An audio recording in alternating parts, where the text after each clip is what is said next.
आपण शुणुचंती व्यासवाणी। जनगण मन अधिनायक जय हे भारत भाग्य विधाता। पंजाब सिंधु गुजरात मराठा द्राविड उत्कल बंगा।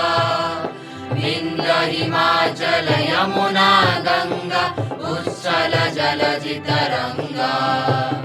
तव शुभ नामे जागे तव शुभ आशीष मागे। गाए तव जय गाथा जनगण मंगलदायक जय हे भारत भाग्य विधाता। जय हे जय हे जय हे जय जय जय जय हे। या कुन्देन्दु तुषार हार धवला। या शुभ्रवस्त्रामृता।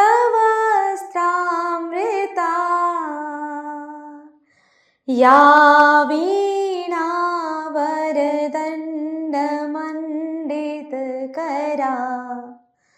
या श्वेत पद्मासना। या ब्रह्मा श्रुत शंकर प्रभृतिवी। देवै सदा वन्दिता। सा मां पातु सरस्वती भगवती। निशेष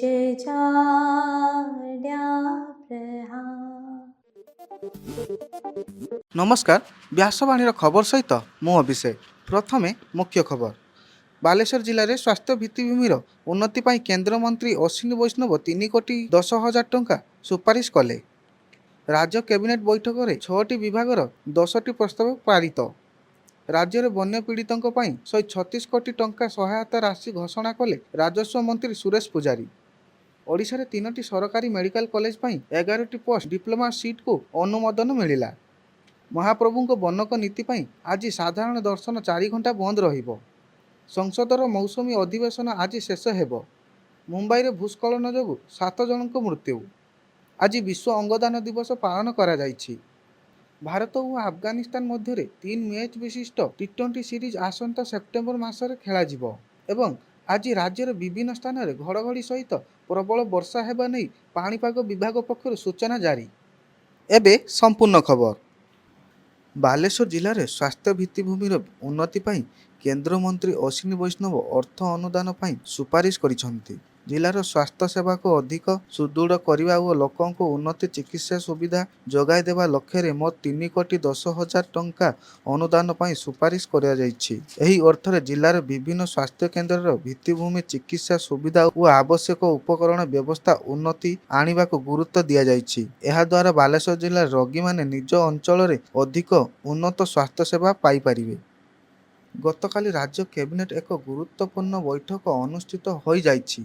लोकसेवा भवन ठारे अनुष्ठित होइथिबा एही बैठक रे मुख्यमंत्री मोहन चरण माझी अध्यक्षता करिथिले। एथिरे मोट 6टी विभाग पई 10टी प्रस्ताव उपरे अनुमोदन मिलिछि। बैठक शेष परे मुख्य शासन सचिव अनुगर्ग गणमाध्यम को विस्तृत सूचना देइथिले।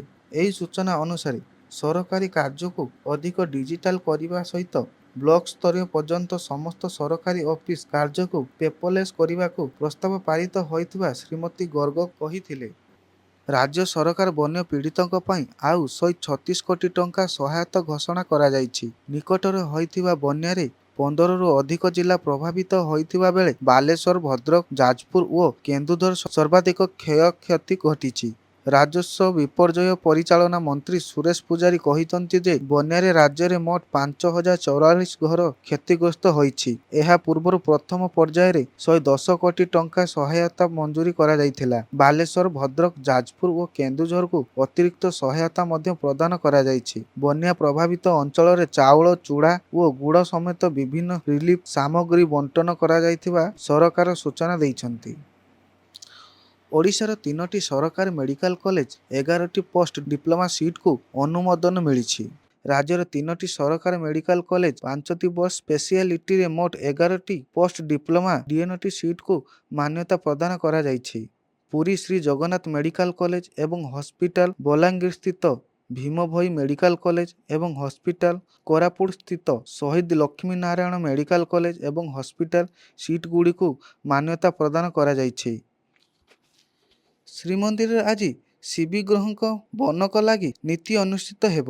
ଶ୍ରାବଣ ଶୁକ୍ଳ ପ୍ରତିପଦ ତିଥିରେ ଏହି ନୀତି ଅନୁଷ୍ଠିତ ହୁଏ। ତେଣୁ ଦ୍ୱିତୀୟ ଭୋଗ ମଣ୍ଡପ ଭୋଗ ଶେଷ ହେବା ପରେ ସନ୍ଧ୍ୟା 6ଟାରୁ ରାତି 10ଟା ଯାଏଁ ସର୍ବସାଧାରଣ ଦର୍ଶନ ବନ୍ଦ ରହିବ। ଏନେଇ ଶ୍ରୀମନ୍ଦିର ପ୍ରଶାସନ ପକ୍ଷରୁ ସୂଚନା ଦିଆଯାଇଛି। ସଂସଦର ମୌସୁମୀ ଅଧିବେଶନ ଆଜି ଶେଷ ହୋଇଛି। ଅଧିବେଶନର ଶେଷ ଦିନରେ ମଧ୍ୟ ବିଭିନ୍ନ ପ୍ରସଙ୍ଗକୁ ନେଇ ଶାସକ ଓ ବିରୋଧୀ ଦଳ ମଧ୍ୟରେ ଆଲୋଚନା ହେବ ବୋଲି ଜଣାପଡ଼ିଛି। ଚଳିତ ଅଧିବେଶନରେ ବିରୋଧୀ ଦଳ ପକ୍ଷରୁ ଛାତ୍ରଙ୍କୁ ମାଡ଼ ଓ ରାମ ମନ୍ଦିର ଦାନ ଅର୍ଥ ଚୋରି ଭଳି ପ୍ରସଙ୍ଗ ଉଠାଇ ଆଲୋଚନା ପାଇଁ ଦାବି କରାଯାଇଥିଲା। ଅନ୍ୟପକ୍ଷରେ ସରକାରଙ୍କ ପକ୍ଷରୁ ବିଭିନ୍ନ ବିଲ୍ ଓ ଜନସ୍ୱାର୍ଥ ସମ୍ପର୍କିତ ପ୍ରସଙ୍ଗ ଉପରେ ଆଲୋଚନାକୁ ଗୁରୁତ୍ୱ ଦିଆଯାଇଥିଲା। ଅଧିବେଶନ ସମୟରେ ବିଭିନ୍ନ ପ୍ରସଙ୍ଗକୁ ନେଇ ସଂସଦରେ ବିରୋଧୀ ଦଳକୁ ନେତା ଓ ସଦସ୍ୟମାନେ ହଟ୍ଟଗୋଳ କରିବା ଦେଖିବାକୁ ମିଳିଥିଲା। ଆଜି ବିଶ୍ୱ ଅଙ୍ଗଦାନ ଦିବସ ପାଳନ କରାଯାଉଛି। 1954 ମସିହା ଅଗଷ୍ଟ 13 ତାରିଖ ଠାରୁ ପ୍ରତିବର୍ଷ ଏହି ଦିବସ ପାଳନ କରାଯାଉଛି। ଅଙ୍ଗଦାନ ମହତ୍ତ୍ୱ, ଅଙ୍ଗ ପ୍ରତିରୋଗଙ୍କ ଆବଶ୍ୟକତା ଏବଂ ଲୋକଙ୍କ ମଧ୍ୟରେ ଅଙ୍ଗଦାନ ନେଇ ସଚେତନତା ବୃଦ୍ଧି କରିବା ଏହି ଦିବସ ପାଳନ ମୁଖ୍ୟ ଉଦ୍ଦେଶ୍ୟ। ମୃତ୍ୟୁ ପରେ ଅଙ୍ଗଦାନ କରି ଅନେକ ଜୀବନ ବଞ୍ଚାଇ ଦେବା ବୋଲି ଏହି ଦିବସ ପାଳନ ଅବସରରେ ବାର୍ତ୍ତା ଦିଆଯାଇଥାଏ। ଓଡ଼ିଶା ସରକାରଙ୍କ ପକ୍ଷରୁ ମଧ୍ୟ ଆଜି ଭୁବନେଶ୍ୱର ସ୍ଥିତ ଲୋକସେବା ଭବନ କନଭେନସନ ସେଣ୍ଟରରେ ବିଶ୍ୱ ଅଙ୍ଗଦାନ ଦିବସ ପାଳନ କରାଯିବ। ଭାରତ ଓ ଆଫଗାନିସ୍ତାନ ମଧ୍ୟରେ 3ଟି ମ୍ୟାଚ୍ ବିଶିଷ୍ଟ T20 ସିରିଜ ଆସନ୍ତା ସେପ୍ଟେମ୍ବର ମାସ ଅନୁଷ୍ଠିତ ହେବ। ସେପ୍ଟେମ୍ବର 13, 15 ଓ 17 ତାରିଖ ଯଥାକ୍ରମେ 3ଟି ଯାକ ମ୍ୟାଚ୍ ଖେଳାଯିବ। ଦିଲ୍ଲୀର ଅରୁଣ ଜେଟଲୀ ଷ୍ଟାଡିୟମରେ ସିରିଜ ସମସ୍ତ 3ଟି ଯାକ ମ୍ୟାଚ୍ ଆୟୋଜିତ ହେବ।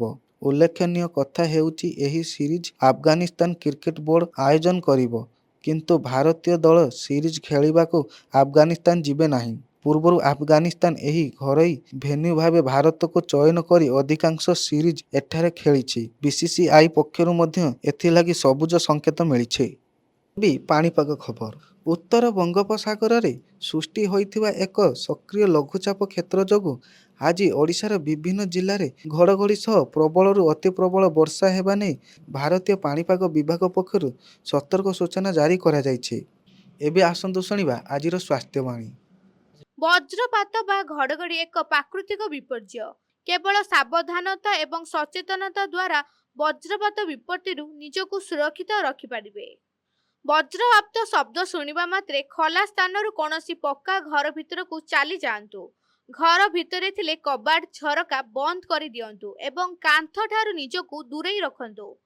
ପୋଖରୀ କିମ୍ବା ଜଳାଶୟ ନିକଟରେ ରୁହନ୍ତୁ ନାହିଁ। ପାଣି ଭିତରେ ଥିଲେ ଯଥାଶୀଘ୍ର ବାହାରକୁ ଆସନ୍ତୁ। ଗଛ ତଳେ ଆଦୌ ଆଶ୍ରୟ ନିଅନ୍ତୁ ନାହିଁ।